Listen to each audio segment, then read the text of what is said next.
শুভ সন্ধ্যা সবাইকে। এখন 5:30 মতো বাজে। তো আমরা এখন বেরোচ্ছি ইস্কন মন্দিরে সন্ধ্যা আরতিটা দেখার জন্য। এখন দেরি আছে, 6:30টার সময় হয়। একটু বসবো, একটু ঘুরবো। তো চলো, তোমাদেরকেও দেখাতে তো পারবো না, কারণ মোবাইল নিয়ে যেতে দেয় না। তো আর কি করছি সেগুলোই শেয়ার করব। তো চলো। তো আমি আর সানি এখন বেরিয়ে গেছি। আমাদের হোটেল থেকে হাঁটা পথই ওই 5-6 মিনিটেরই রাস্তা ছিল হেঁটে। তো হেঁটে হেঁটে আমরা এখন চললাম মন্দিরের উদ্দেশ্যে। আমরা এখন সন্ধ্যা আরতিটা দেখবো, সেজন্যই তাড়াতাড়ি বেরিয়ে গেছি। 5:30টার মধ্যে বেরিয়ে গেছি। 6টা থেকে শুরু হয়ে যায়। তো আমরা মন্দিরের ভেতরে ঢুকবো।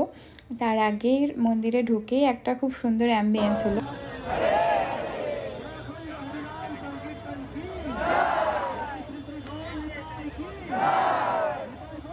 তো ভীষণ সুন্দর ঢোকার মুখে এত সুন্দর নাম শুনতে পেলাম। তোমরাও বলো সবাই, হরে কৃষ্ণ কৃষ্ণ কৃষ্ণ হরে হরে, হরে রাম রাম রাম হরে হরে।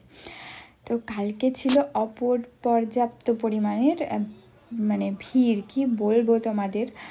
গিয়ে দেখছি মোবাইল রাখার জায়গা নেই, জুতো রাখার জায়গা নেই।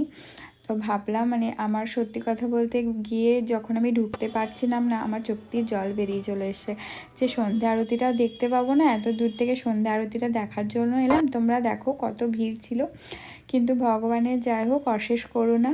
আমরা পিছনের দরজা দিয়ে গিয়ে আরতির সময় গেলাম, আবার ভগবানের দর্শনও পেয়েছি, অনেকক্ষণ নামও করতে পেরেছি।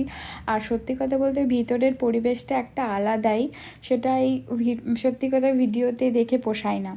তো একদম খুব সুন্দরভাবে গেলাম, দেখলাম। তারপরে ভোরবেলাতে আমরা আবার গেছিলাম সেখানে গদা ভবনে, আমরা প্রসাদ খেয়েছিলাম তার আগের দিন রাত্রেবেলাটা। তারপরে ভোরবেলায় 4টের সময় উঠে চলে এসেছি আবার আরতি দেখব বলে, কারণ ভালো করে আরতিটা উপভোগ করতে পারিনি, সেজন্যই আরও এসেছি।